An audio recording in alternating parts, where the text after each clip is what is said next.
Hi, this is Drew with Greenhouse Megastore, and today we're out on my farm and I'm going to talk about raised beds. Now intro. Now, intro? Yeah, no.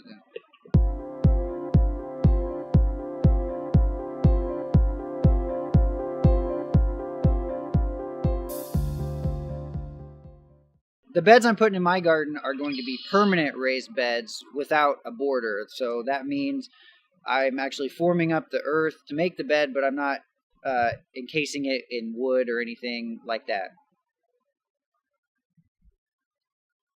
Yeah? I'm glad you mentioned that. I was wondering.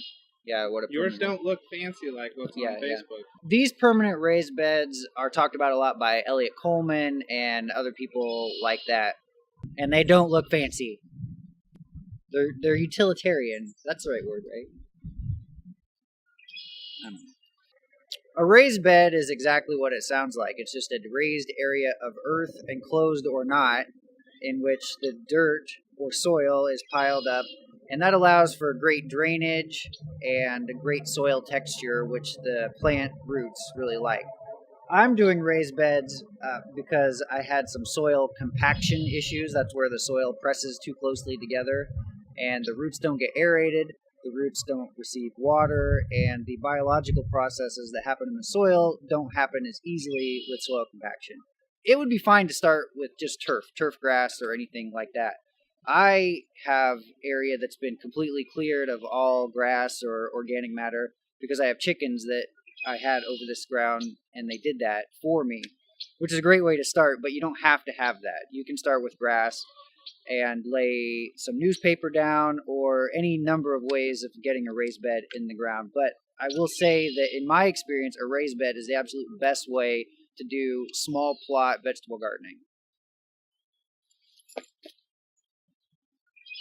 So my plan here is to take my garden area, which is it's about 50 feet by about 80 feet, and to do raised garden beds throughout, 30-inch width, and then they run the length of the garden. That's good, right? Now, to build raised beds the way I have, you don't need fancy equipment. All I have is a spade. That's it. In fact, sometimes this is called spading. The proper and I think my preferred tool would be a broad fork, but those are like $200, and I don't have the money for that. So this is like farming on the cheap. But in order to prepare your bed, the soil, all you have to do is break up the top layer. And so it's just as simple as, you got it?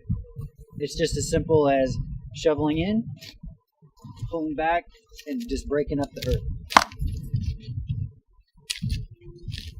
So you lay out your bed first, so you know where you're aerating, and then you just work the bed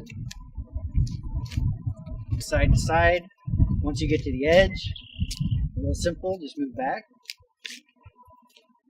And what this does, you notice it's creating airspace, so when it rains, water gets down in there, and the biological organisms, the microorganisms, they're going to get food and water and all that wonderful stuff. And the worms get everything they need. And everybody's happy when they get the right amount of oxygen and water. And that's what this does. This is the first step. Now, when you have a broad fork that's 30 inches wide, instead of going across 3 times and then moving back, you can do one whole pass at a time. So you just broad fork it, pull it back, move back, and you can do this work in probably half the time. But I don't have a broad fork. So once you get your bed all broken up and aerated the way you need it to be, then you can go about digging out the aisles.